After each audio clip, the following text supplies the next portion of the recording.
গোলাপ ফুলটাকে দেখে গন্ধ শুনছিলাম, যদি দেখতো কেউ তাহলে মার দিত ধরে।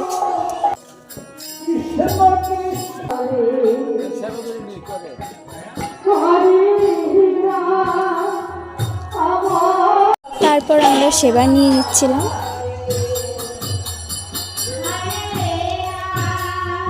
আর রোজ দিন এভাবে প্রসাদ খেতে কার না ভালো লাগে বলো? আমার তো ভীষণ ভালো লাগে। আর আমাদের এদিকে এত রকম কীর্তন হয়ও না, ওভাবে প্রসাদ খেতেও পারি না। আর এখানে রোজ দিন প্রসাদ খাচ্ছি।